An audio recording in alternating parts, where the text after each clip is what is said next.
The one with the girl who got hit by the bull?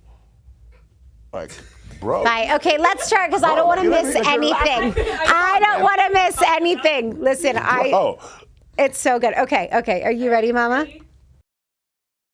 Welcome to So Funny It Hurts. I'm your host, Michaela Gordon, and this week I am so excited. I found this comedian online, and when I tell you that me and my fiance will not stop eye-rolling each other, it's out of control. He came from Canada and has an amazing special that just came out in March of this year. We'll talk about it. Please welcome Trixx to the show. What up, though? What up? I'm trying not to eye roll right now. Listen to me. I want you to eye roll this place down. At some point, you'll get one. You'll get an eye roll. I mean, do you cause yourself headaches from the intense eye rolls happening? Are you good? Nah, yeah, people are like, you're gonna go blind. I'm like, no. There's a way you do them where you don't mess your eyesight up. You know what I mean? But yeah. No, you're a professional eye roller. Just genuine irritation of how dumb we become as a society, bro. Like, and it's just from reaction to the videos because sometimes you're getting real time reaction. Yeah. Because I don't rehearse what I say. Like, I don't write it down. I don't go, I'm going to say this. Like, I literally turn the camera on. And I sit there and I'm like. And it's an authentic, genuine reaction. Like, I can't believe what I just watched, kind of thing. And I just say what I say, and then throw the phone. It's pretty much. Listen, the videos that you have that I went through this week, I was already a fan, but I wanted to make sure I didn't miss anything. So I was really going through yesterday. And the videos are insane that you find online, and the reactions are warranted. I mean, has that kind of become what you've been known for now? You obviously do stand up, and you're amazing, and the special is incredible.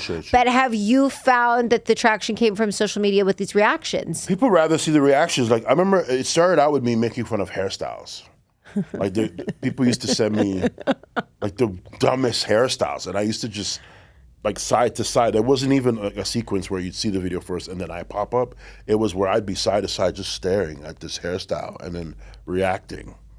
And the eye roll, that was like a complete accident. Because it's funny how fans develop your shtick for you. Yeah. If that makes sense. Right, like, totally. Because first of all, Chale is not a person. Okay, can we talk about Chale? Yeah, it's not a person. Chale is basically a West African term of endearment. It's almost as if you're saying homie or my friend or my brother or my sister. You know, it's just that's what Chale means. So people think that I'm talking to I'm either Chale or I'm talking to Chale as I'm reacting to these videos. Because I don't look in the camera, I look everywhere else and talk. Right. So they think I'm talking to someone else. So, and then the eye roll came from, I used to do like, you know when you blink your eye for a long time, when someone says something stupid, you kind of just like. Yeah, Yeah. So when you close your eyes and you start looking around, that's where the eye flutter happens. So I used to watch the videos back and be like, why am I flickering my eyes like I'm the Undertaker? Like, why am I doing this? And I got so mad, but then you see comments where like, oh my God, I left for the eye roll.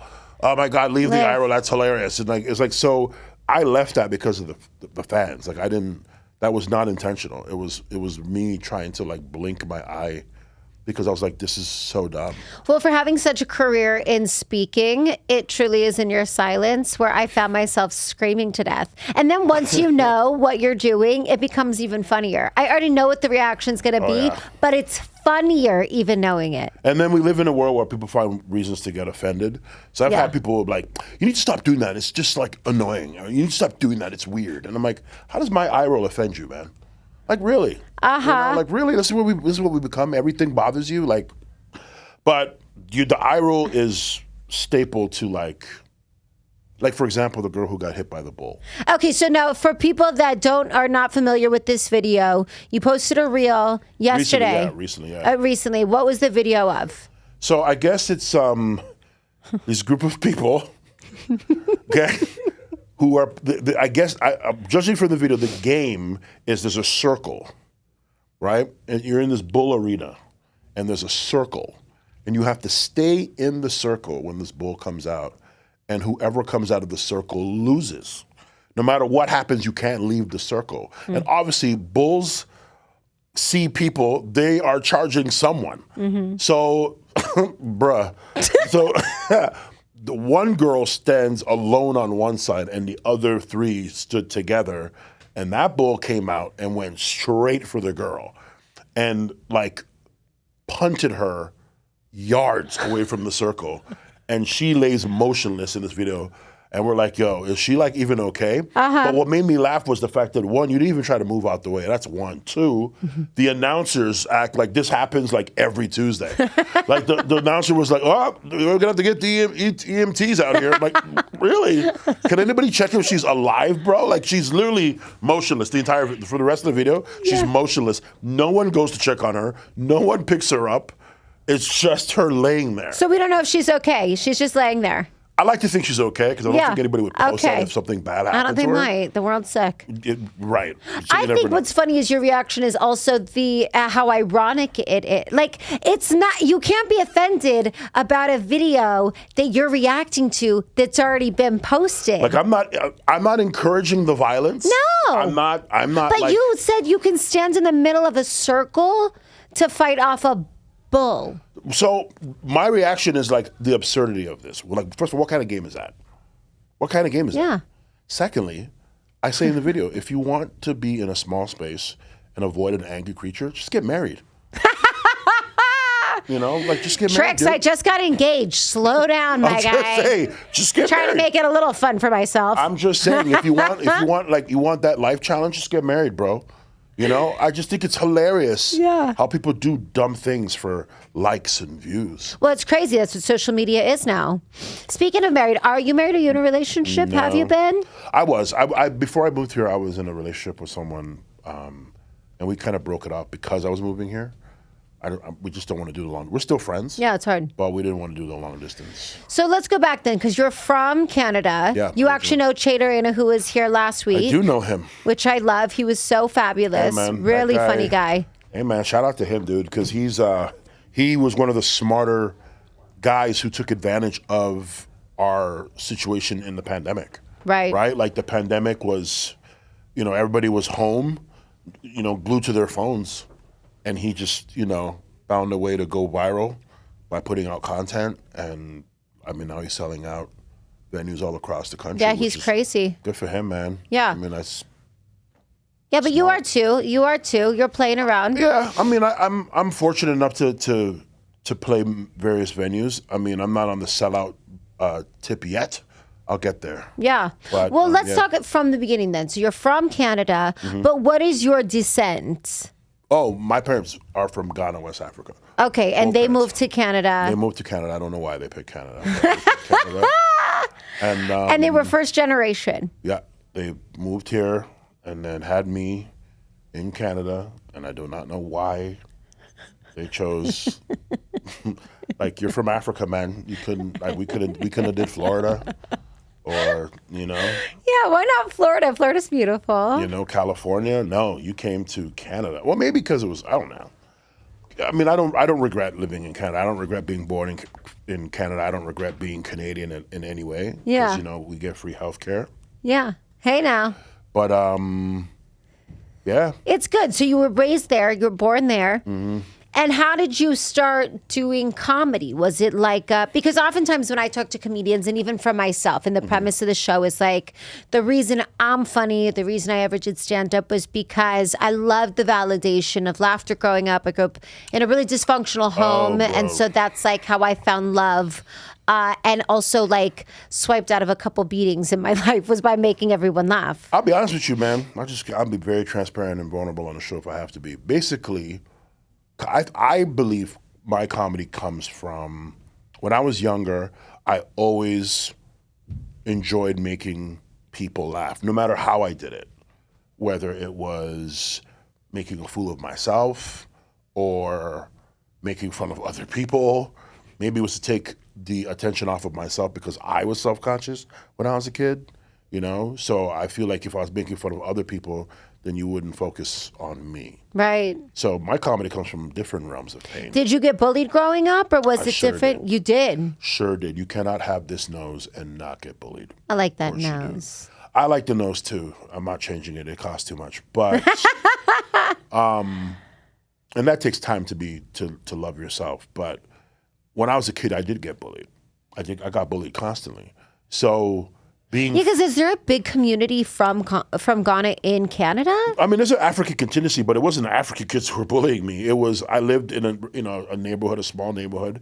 The neighborhood was Malton. It was a small neighborhood in Mississauga, and everybody knows everybody in Malton.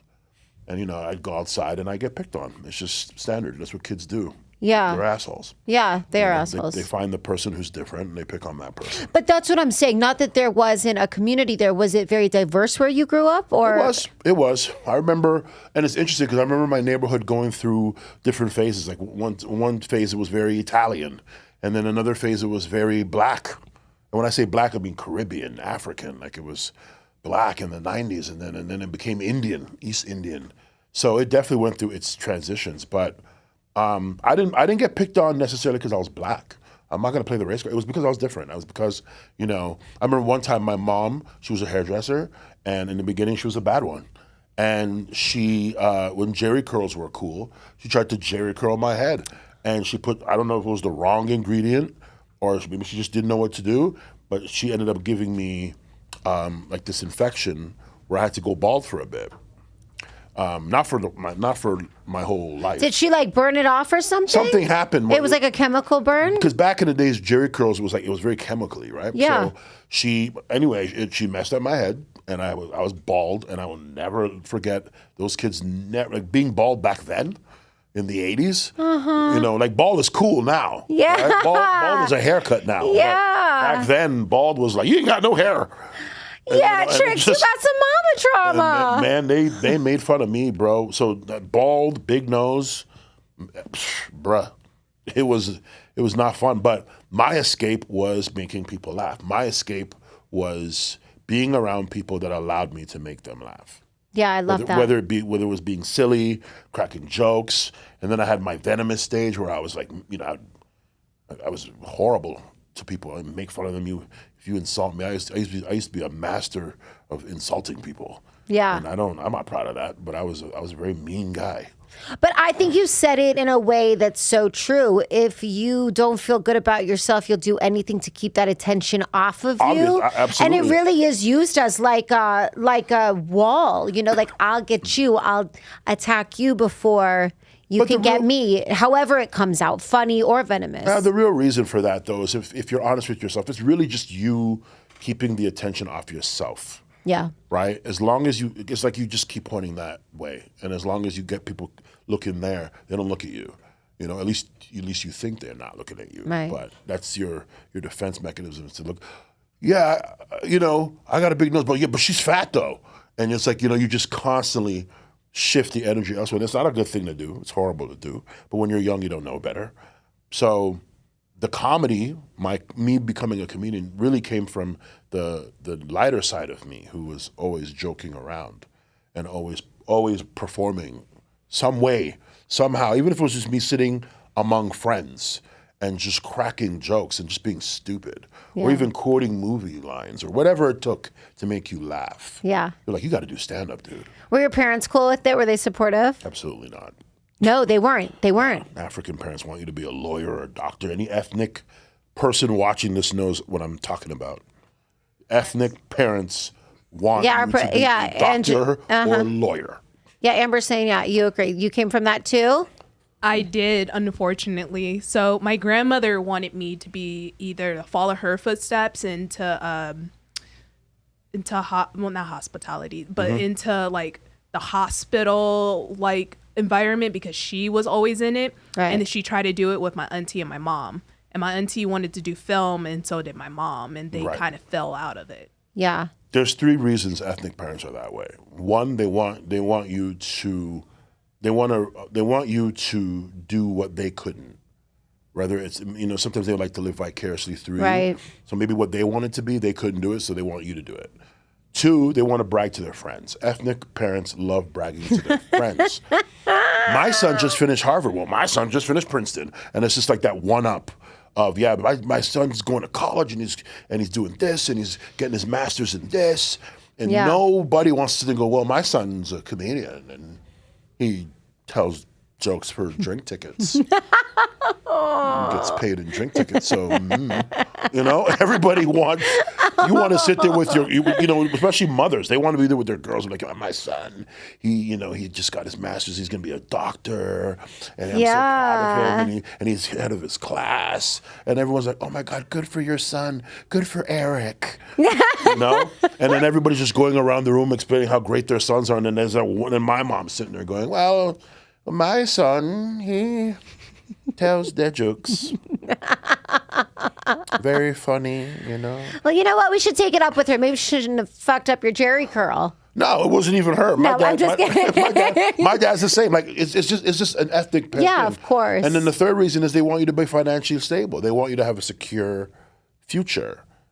So that's that's the best reason. Yeah. Out of the 3 reasons. Yeah. They want to know that when they're gone, that you're taken care of. Also, they want to know that when they get old, you can take care of them. Right. So they want you to have a secure profession. Do you have siblings? Yes, and like most Black parents, I found out who my siblings were later in life. Did you? Yeah, I grew up an only child, and then I found out I had an older. I met my half sister when I was like 18, and I just found out I have a younger brother. No way. Yeah, classic Black father-ish. Well, listen, I'm Italian and Jewish, and I have 2 half sisters, all different moms. But when did you find out? Well, I found out from the gate, from the womb. I knew. Yeah. See, well, my dad was like, he held off for a while. Doorbell rings, and in comes my half sister. And by the way, this is your sister. I'm going out. And then he leaves, and we had to sit there. And the only reason we bonded is we were talking about how much of an asshole he was. So you thought you were an only child until you were 18 years Pretty old, much, which is already a complex in itself. I don't want to say complex, but you navigate the world as an only child. Yeah, I mean, my sister, my real little sister died in the womb. So sorry. I know. So I would have had a little sister, but I found out I had an older sister. Yeah, when I was 18. So she knocks on the door, and she's like, "Yo, I'm your sister." No, she didn't even say that. Like I had heard stories, right? And then my dad never told me that she's coming over. And I remember I was at my dad's for the weekend because at this point my mom and dad had divorced. So I'm at my dad's for the weekend, and doorbell rings, and there's this girl standing at the door. She's I think 3 or 4 years older than me, and she's at the door. I don't know who she is. She comes in, and my dad's like, "Yo, this is your sister. By the way, I'm going out," and then leaves. Because my dad does not like confrontation. So he leaves, and then we're sitting there looking at each other like, oh, so she's like, so you're my little brother. And I'm like, oh, you're my older sister. And we got along because we spent the night talking about how much of an asshole my father was. Listen to me. I think that sometimes the only way to truly bond is to relate on the things that you hate the most. Pretty much. I mean, it really is such a bonding. I don't hate my dad. Not hate, dislike. I don't mean to say the word hate, but I don't even dislike him. I just thought it was horrible for us to meet that way. Right. But we were cool. We're still cool. You're cool now today. Yeah. What's I a haven't dad? seen him. My dad's from Ghana. Yeah. He's from Ghana. No, I said, what's a dad? What's a dad? What's a dad? Wow. No, listen. I'll get you on this show soon, Amber. I'll be interviewing you soon. I'm fortunate. I grew up with both parents. I could truly say that. My dad was very much in my life, but yeah. Well, that's how you found out about your sister. So then you get into comedy. I started out as a DJ first. That's right. I did. You were an on-air I DJ. was a DJ, club MC, and then I got into radio, and then I got into comedy. Okay, I love that. So my fiance's a DJ. Is he? She is. Oh, oh, yeah. LGBTQ, I'm not mad. Is she French? No, that's just how I like to say LGBTQ. It's a fancy way to say gay. It's actually doper. It's actually a doper way than Thank just saying you. gay. Appreciate it. I Thank like you. that. Say that again. LGBT quoi? That sounds way better than LGBT. Unless it's a baby. I know what? I can't even take the credit. I saw it on a TikTok. Some asshole said it. And I was like, yeah. It gives an eloquence to it. It does. There's an eloquence to how you said that. It's beautiful. I like that, man. Yes. LGBT. Yeah, so dope. She's an amazing DJ. Okay. But what's her name? DJ Lisa Pittman, she's here in Vegas too. And now that I know that you live in Vegas, and I'm so happy.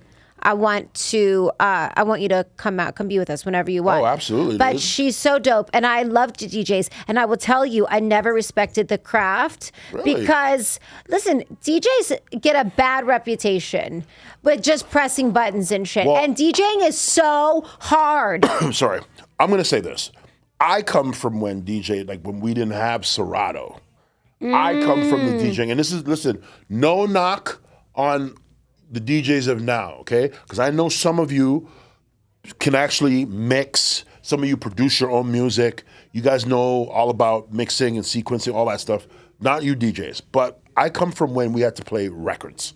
I come from when you had to play... Schlep those records from club to club. CDs, CDJs? Yeah, CDJs and stuff. So, I don't come from the era where the computer can mix the thing for you. And unfortunately, yeah, some DJs do get a bad rep because I'm not going to name names, but I have seen some DJs come to a club, get paid like $20K, and just have a premix, and just like look like they're DJing. 100%. They know, put on the headphones and pretend they're mixing in the headphones, and they're not doing it because I'm standing there watching them, and they're literally just playing their mix.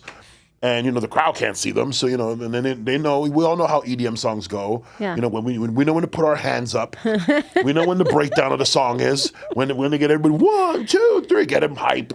Because right now people just want to hear the music. Yeah. Back then, people cared about the craft. They cared about how you mixed. You couldn't go to a party and have a bad mix, and the audience didn't hear that. Did you scratch? I wasn't the scratching type. I was the, mix, play, mix. Play. I was about selection too. Oh, I love that. Selection is very key. I played hip hop parties, R&B parties, 80s parties. Yes. Reggae parties. What was your favorite mix you ever made? One of your favorites that you love appreciated? Playing 80s. I love You do. 80s. You love it. I love 80s. That's my ish. I love it. I love retro parties, 90s, old school parties. That's my favorite. Type Yes. of party. Old school. Yes. And I don't knock EDM because there are some great like Aoki. Yeah. Phenomenal. There's so many great DJs in town here, but there are some DJs who don't represent you guys well. But I love that you're dating a DJ because I've always said we need more female DJs. She's amazing. She's old school too. She's CDJs. She is Serato, but she started so early that she was like schlepping the records around as well. And she's amazing. And when I met her, I didn't understand it at all. And I'm a singer. Like, I started as a singer. Okay. So I had like a band. And like singers and DJs were like, we're not the same person. And then I like started dating her 10 years ago. And I was like, oh, yeah, bitch. No, you work so hard. I'm so sorry. No, shout out to all the female DJs out there, man. Yes. Because, they're a dime. First of all, good ones are a dime a dozen. Trust me. Yeah. So shout out to. And their names are Paris Hilton. Wow. Okay, the shade is real. I know it's Here not. on the Listen, I love So Funny It Hurts. You should change the show to So True It Hurts. That's what you should call it. What's that thing you do about sending the fucking raven? Okay, first of all, Paris gets an eye roll. Okay, give us the eye roll. Okay, Paris Hilton's a DJ.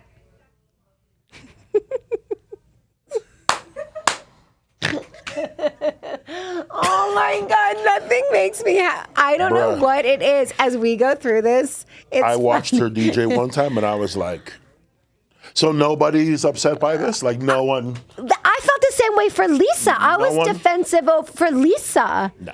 I know. Hey, listen. Okay, but you know what? But it's all good. Okay, we don't care. Make your money. Get your bag, Paris. Yes. Get your bag, bro. Because celebrities, that's for them. It's easy to just jump into something because they're already known. And we live in a world now where bookers are booking people because they want to sell tickets. So that's why you're seeing all these celebrities do comedy.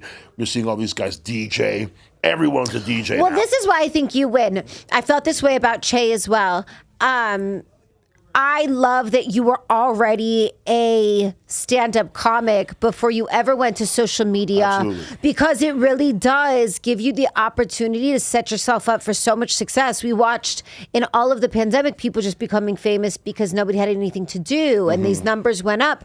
But when it came time for these live appearances, if they so even chose to take a live appearance, it was a totally different person. And with you, I mean, it's not like that. You really get who you see, if not even a better version of you in real life. I've always said, look, man, at the end of the day, I don't blame social media guys for getting the bag.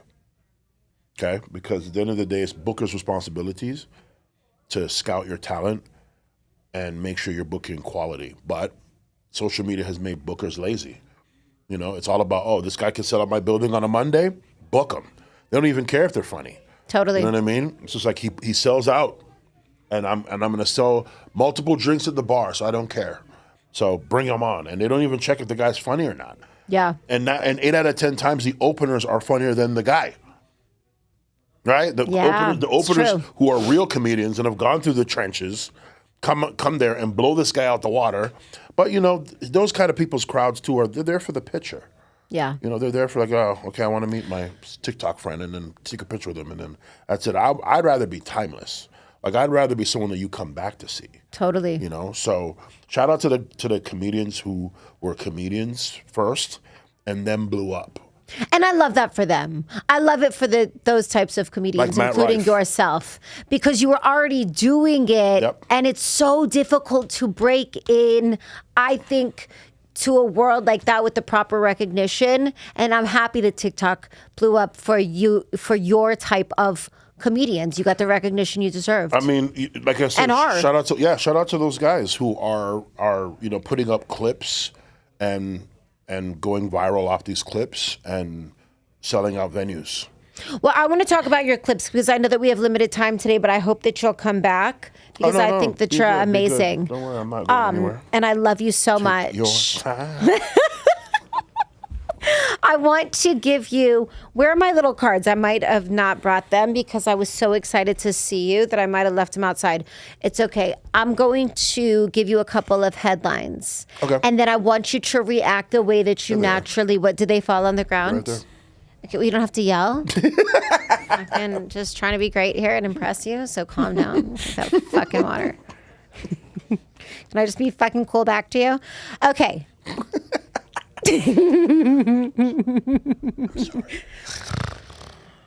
My lashes are too long to do it. My lashes are too long. She tried to hit me with the eye roll. I also have too much Botox in my forehead.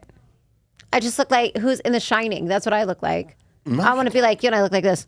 No, stop. A lobotomy. Okay. Wow. Okay, here's the first that came out this week. Okay. A woman claims she didn't know what to do, so did nothing. After a 3-hour lunch, her guests died from suspected mushroom poisoning.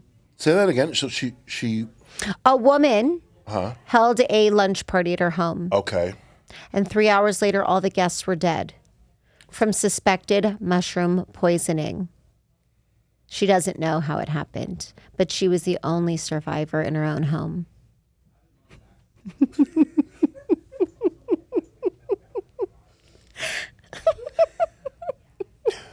Bitch, you killed them. Like, come on, man. Come on now. Come on, man. Listen, she killed them. Bro, if I invite people to my house and they don't leave, I'm taking myself to jail. Like, I'm not gonna sit. Imagine you come to my house, bro, and there's 19 people passed out around me, and the cops are like, what happened? I don't know. I invited them for food, and now they are dead. It's their fault. They were eating too fast, too. I told them, slow down. Everybody eating fast. Now they are dead. But it's mushroom poisoning. I don't know. I didn't use any mushrooms. Come on. Oh my God. Ridiculous. Yeah, she did. Hello. Go to jail, heifer. Go to jail, bro. Go to jail.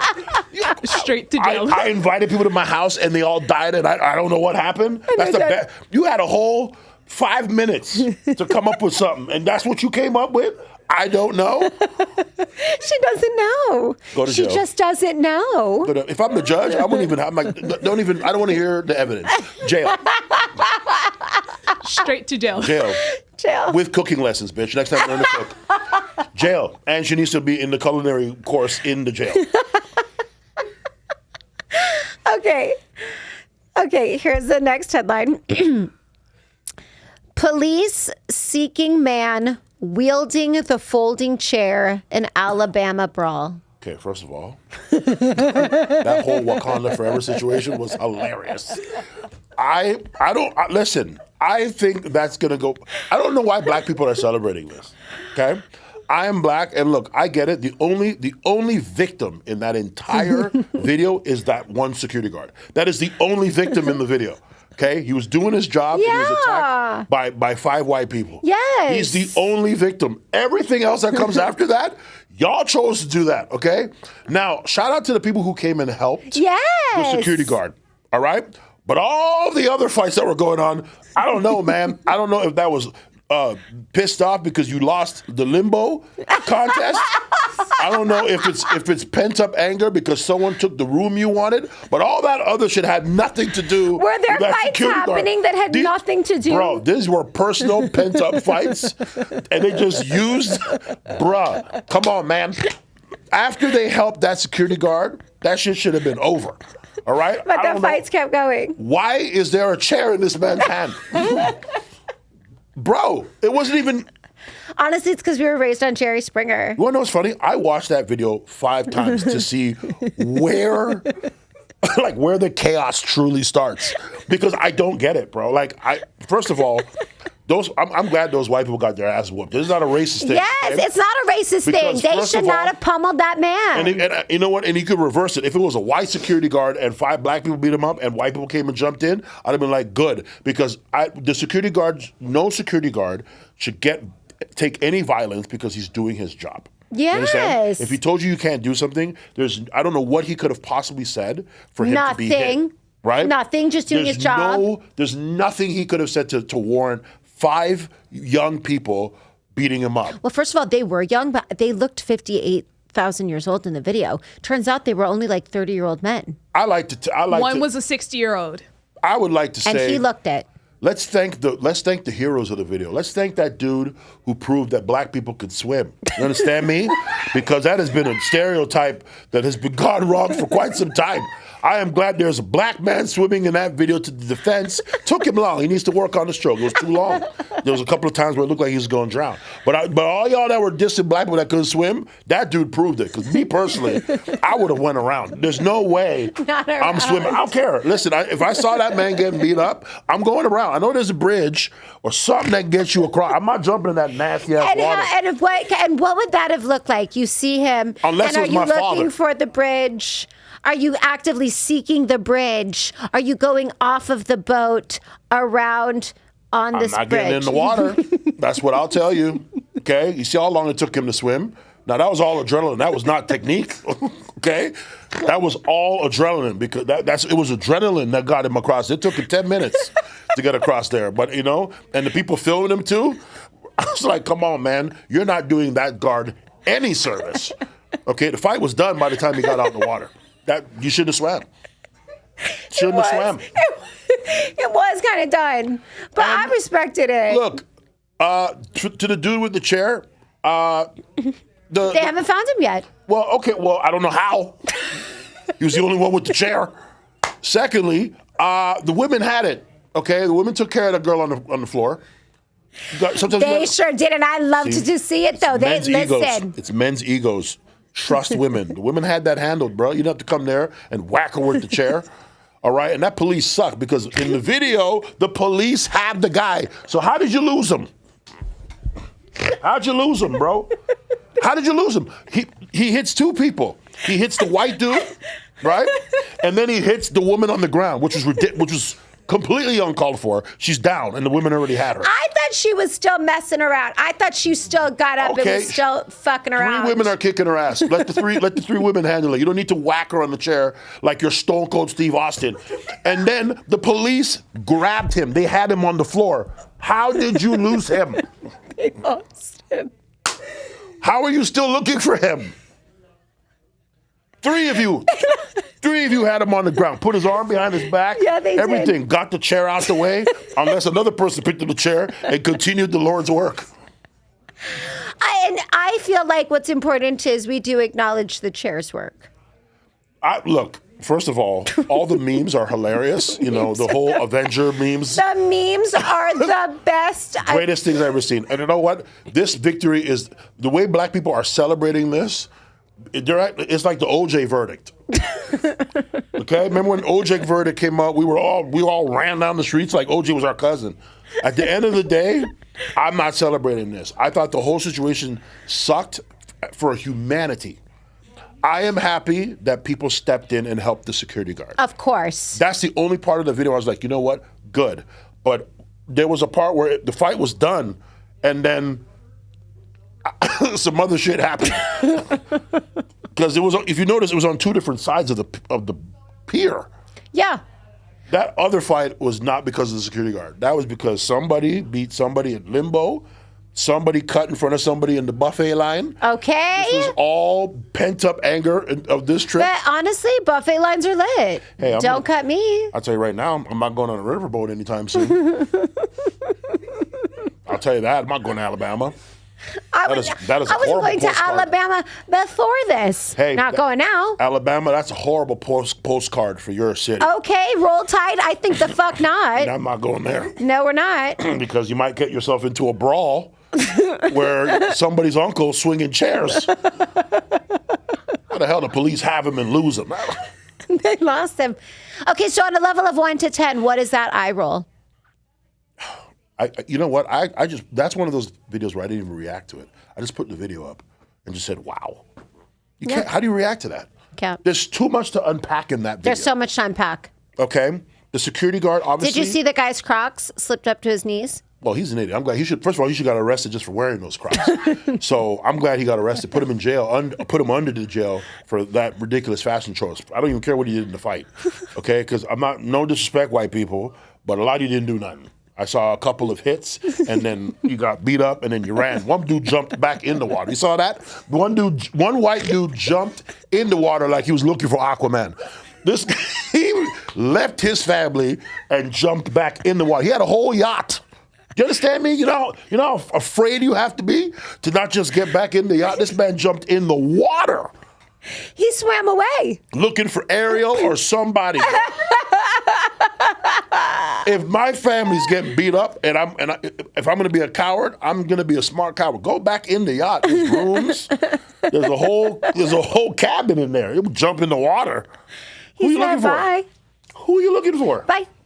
He's diving. Aquaman. Aquaman's not coming, bro. Listen to me. You're one of the funniest fucking people I've talked to, and it's so natural and so like off the cuff. I love that you have a special for people that don't know about it. You filmed it in Louisiana. I did. Came out in March this year. Mm-hmm. And for people that haven't seen it yet, can you give them a taste? And is it a taste of what they'll see when they come to see your stand-up? I think it's like a sample platter. Right. Love a sample platter. I filmed it in New Orleans because New Orleans is my favorite city in America. Why? I just love it there. You love it. I love it too. There's no judgment. I love it. I feel like I'm going to my favorite cousin's house. The people there, the food, the history, the culture, the architecture, everything about that place. I just love being there, especially Frenchman Street. I just love going from bar to bar, live music, different types of live music. Right. Love that city. So I was like, okay, I want to film it there. And also, it was an excuse to go there. Mm-hmm. But there was a bit of New Orleans in there, you know, kind of making fun of certain things that they do. Yeah.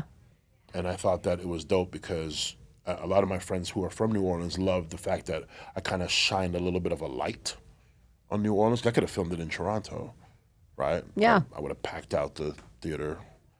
But I was like, nah, I want to do it in New Orleans. I want to do it somewhere that's kind of like like a dear place to me, and that's where the Game of Thrones stuff was born. That Game of Thrones set is so incredible. You're just so clever and you're so funny. I'm an idiot. Is what I You are in the most amazing way. Idiot. You have a love for Ninja Turtles, I do.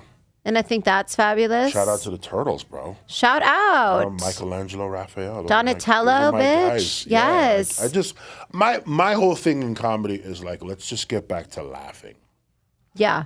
You know, let's get back to laughing, man. Enough of this, coming to a comedy club and just looking for reasons to be mad or looking for reasons to be offended. I don't know how we got to this realm we're in where everything offends somebody. Honestly, I think it goes back to the riverboat. Our fights are not what's happening at hand. Our fights now are fights we had years ago that we never talked about. It's all this it's pent up race-driven. shit. You know what? Here's the thing, and I was looking at certain comments in the, obviously different people posted about that riverboat situation, and I just read certain comments, and it's sad, the racism on both sides, not just I'm not going to be one-sided. It's sad because it's like, first of all, don't group people based on on one video. Not everybody's like that.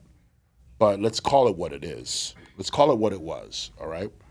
I'm not mad at black people coming to the defense of another black man when he's getting jumped. Yep. I'm sorry.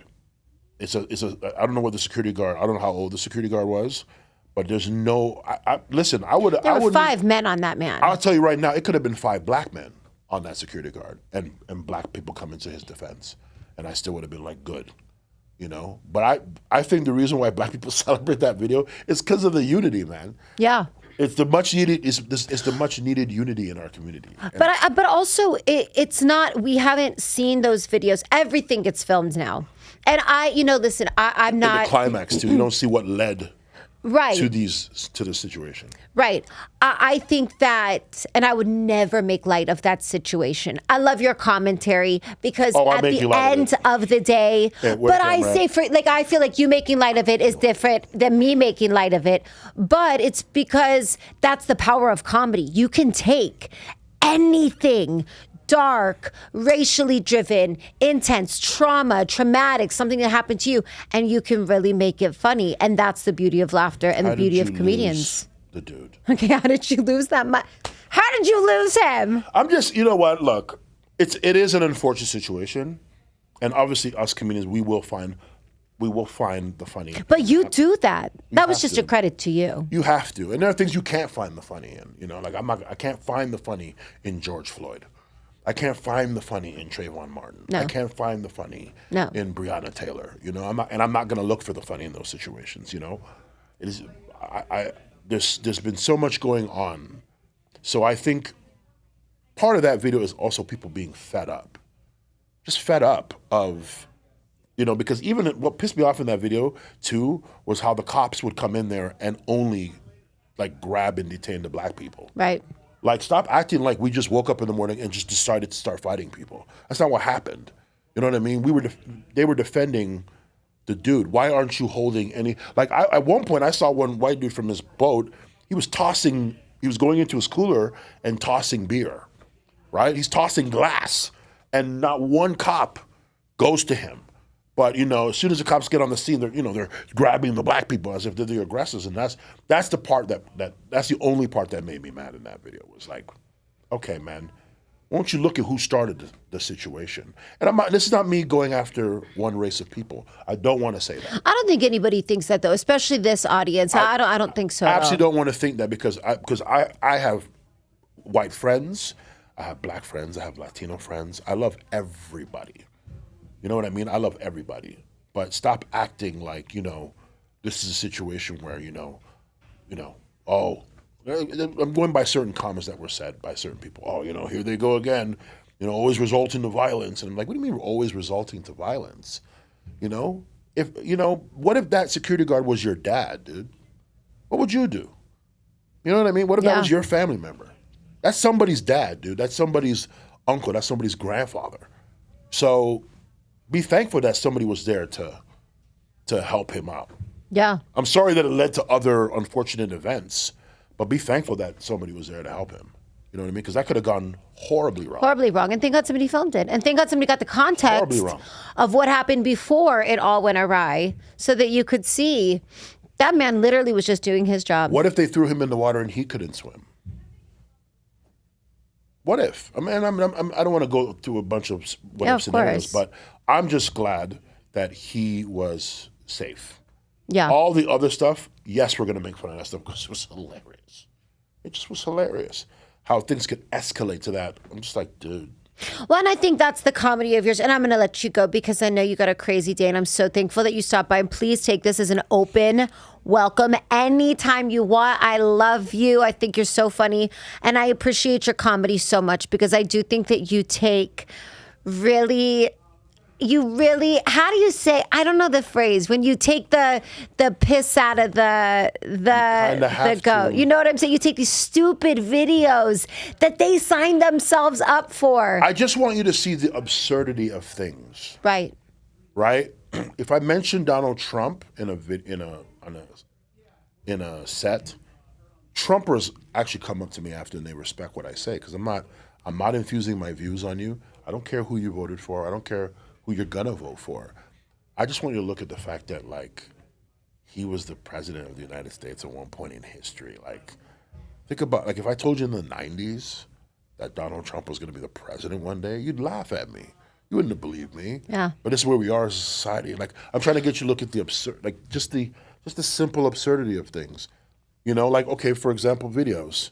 Just look. I'm not laughing at the girl getting hit by the bull. That's not what I'm laughing at. That's not what I'm making fun of. I'm making fun of the fact, why was she there? I've never woke up in the morning and go, I want to live dangerous. What do you want to do, Trixx? Man, put me in the middle of the bull arena, and I want to see how long I can last against an angry bull. I've never, no. Yeah. I'm like, why was she there? Yeah. That's what I want you to look at, you know? Or the video where the dude did the flip off the pier, but he hit his head. Oh my God, oh my God, oh my God. I'm not making fun of the fact that he got hurt. But why would you do that? I'm like, but you know what? I promise you, those women were already into you. There's other ways you could have impressed them. That man smashed his head, honey. You could have flexed your muscles and they would have been as impressed. But you jumped off the pier and missed. No, we're an absurd culture. We're an absurd humanity. It's insane. It's just all I want. I'm just trying to get you to look at, okay, I can't, like, why? Like, why did you do that? That's all. Well, I think you're so funny. I think you're a really, really smart comic as well. Not that my opinion means anything, but I'm just happy that you came. Something. No, but I'm just saying I appreciate it so much, and I adore you. I can't say it enough. So, where can people see you in Vegas? Are you headlining anywhere coming up? This week. You just did Kimmel, right? When does this come out? It's the August 17th, week of August 17th. Okay, well then I've already headlined Jimmy Kimmel's. This week I'm in Jimmy Kimmel's. Okay, well, fucking when are you back? Oh my God, don't Trixx. And I want you to come. Listen. I would totally come. And your fiance. Yeah. You tell me which day you want to come. I will have tickets. I would. And you, beautiful love it, Amber. Listen, I want you guys to come into the show. Come live. Come hang out. We would love that. And I got tickets for you guys, man. And yeah, I'll be at Kimmel's this week. Okay, 6 great. shows. Back. 6 shows. It's a lot. And you can see the madness live. Yeah, I can't wait. Trixx, thank you so much for joining Thanks us. for having me. Honestly, thank you for getting vulnerable and real and also being so funny. Now, please go enjoy the rest of your That was a move. I am. I'm going to a pool party. That's cool. Are you excited to go to the pool party? No, I'm not getting to the pool. Okay. Well, no, we established that. Unlike the person, and I'm letting you know, pool party, if there's a fight, I am not getting in the water to come save none of you. I'll tell you that right now. He will find a bridge if there so is one. If I pick up a chair to sit on it and watch, I'm not helping. I am not an Avenger, bro. I'm not. So let's just keep that riverboat-ish. Let's all just enjoy some peace. If I see anybody fighting over the brisket, bro, you're on your own, man. If I pick up a chair, it's to sit in it. Yeah. Say fucking less. Say less. Sit down. I might hit nobody with it. Why should I go to jail? No. There's going to be plenty of you guys going. I'll be okay. We love you. Thank you so much for stopping by. I appreciate you. So Funny It Hurts is brought to you by Pacific West Injury Law. Got into an accident? Contact Pacific West Injury Law. Also, there's nothing better for your mental health than a great workout. And our episode is brought to you by Fit Club, the only place to be. It's so funny, it hurts.